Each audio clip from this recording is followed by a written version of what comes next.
Assalamualaikum warahmatullahi wabarakatuh. Alhamdulillah alladzi farada siyam fi syahri Ramadan wa unzilal Qur'an hudal linnas wa bayyinatin minal huda wal furqan. Ma'asyiral muslimin, shaimin dan shaimat dimanapun berada, ikatan persaudaraan Mubalik dan umat.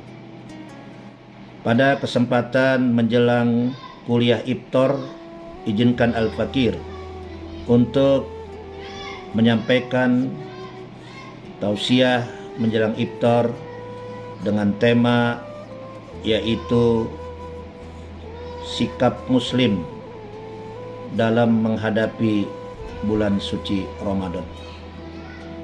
Jamaah sekalian, pemirsa yang berbahagia, shaimin dan shaimat yang dirahmati Allah Subhanahu wa taala.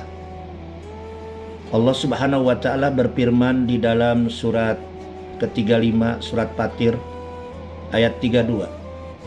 A'udzubillahi minasyaitonirrajim. Bismillahirrahmanirrahim. Summa awrasnal kitabal ladzina istafaina min ibadina. Faminhum zalimun li nafsihi wa minhum muqtasidun wa minhum sabiqun khairati biidznillah dzalika huwal fadlul kabir. Al-ayah. Dari ayat tersebut Allah memberikan klasifikasi. Ada 3 kelompok manusia dalam menyikapi datangnya bulan suci Ramadan. Yang pertama, ada orang yang biasa-biasa saja, tidak begitu antusias menyambut datangnya bulan Ramadan. Bahkan orang itu secara identitasnya muslim, tetapi mereka tidak menjalankan ibadah siam, tidak menghidupkan qiyam Ramadan. Bahkan orang ini dianggap bulan Ramadan seperti bulan-bulan yang biasa. Orang yang model ini termasuk kelompok yang zalim terhadap perintah Allah. Oleh karena itu, kelompok ini disebut adalah faminhum zalimul li nafsi. Orang ini adalah orang yang masuk kelompok yang menzolimi dirinya. Dan orang yang zalim terhadap dirinya, yang menentang perintah Allah, orang itu sudah disiapkan ke api neraka. Mudah-mudahan tidak ada di antara kita yang menjadi kelompok-kelompok yang zalim, yang tidak begitu antusias dalam menyambut ataupun menjalankan perintah puasa dari Allah Subhanahu wa taala. Yang kedua, wa minhum muqtasidun. Ada golongan yang kedua adalah kelompok yang tengah-tengah. Kelompok yang muqtasid, kelompok yang gembira dengan datangnya Ramadan. Man fariha bidukhuli Ramadan haramallahu jasadahu alan niran. Walaupun hadis ini dhaif, tetapi bisa dipakai untuk fadailul a'mal, memberikan motivasi. Siapa yang gembira dengan datangnya bulan Ramadan, niscaya orang itu diharamkan jasadnya dari sengatan api neraka. Maka kelompok yang muqtasid ini, dia gembira dengan datangnya Ramadan. Dia sambut Ramadan dengan menjalankan ibadah siam di siang harinya. Dia hidupkan qiyam Ramadan dengan melakukan salatut tarawih, tilawah Al-Quran, tadarus dan sebagainya. Bahkan orang ini di dalam bulan Ramadan, dia tetap ingin menghabiskan Ramadan dengan amalan-amalan kebaikan. Tetapi kadang-kadang orang ini ketika datang malasnya, dia kadang-kadang meninggalkan sholat tarawih. Ketika datang nafsu duniawinya, dia kadang-kadang meninggalkan puasa di bulan Ramadan. Terkadang orang-orang yang kelompok kedua ini banyak kita saksikan di tengah masyarakat. Di awal-awal Ramadan, mereka begitu antusias datang ke musola, ke masjid untuk menjalankan ibadah sholat tarawih. Mungkin dari malam pertama, kedua, sampai malam ke-10. Setelah itu, di tengah-tengah Ramadan, orang ini tidak muncul lagi.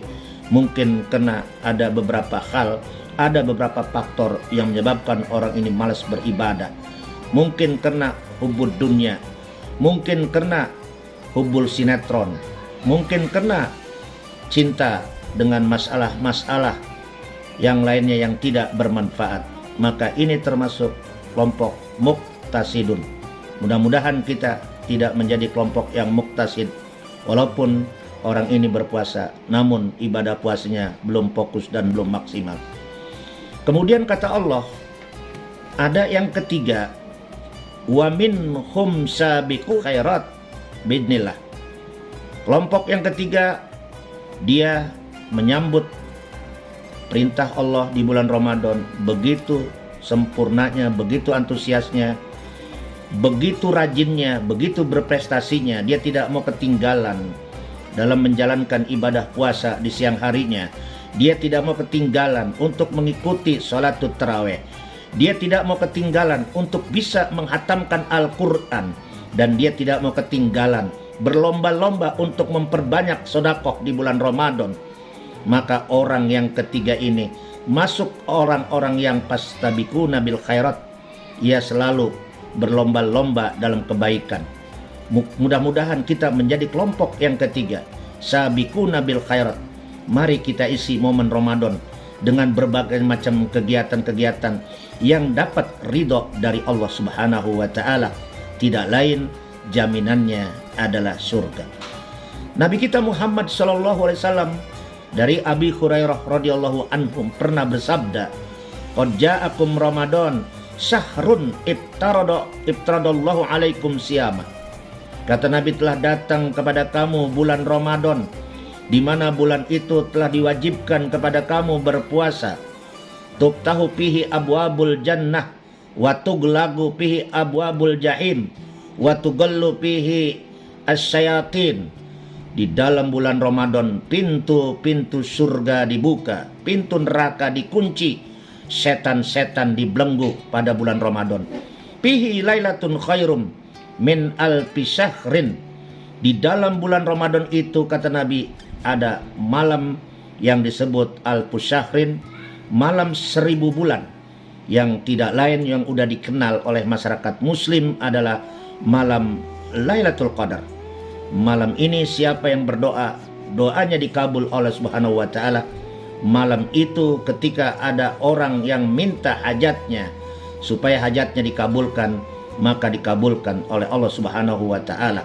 Dan malam Lailatul Qadar itu belum pernah terjadi, kecuali hanya terjadi pada zaman Nabi kita Muhammad SAW.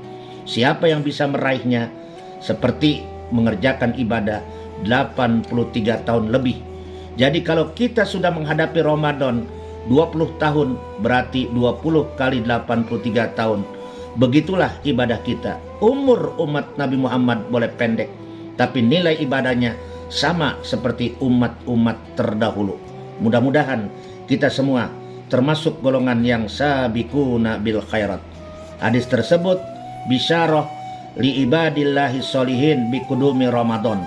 Hadis itu memberikan kabar gembira tentang datangnya bulan Ramadan dengan perintah sholat, perintah puasa, dan perintah menghidupkan Ramadan dengan Lailatul Qadar di ujung Ramadan. Mudah-mudahan kita semua akan meraihnya. Jamaah Soimin dan Soimat, Ikatan Persaudaraan Mubalek dan Umat. Demikianlah tausiah iftar yang dapat Al-Fakir sampaikan. Semoga bermanfaat. Selamat menjalankan ibadah puasa. Semoga ibadah puasa kita diterima oleh Allah Subhanahu wa taala. Wabillahi taufiq wal hidayah. Ala wa minkum. Assalamualaikum warahmatullahi wabarakatuh.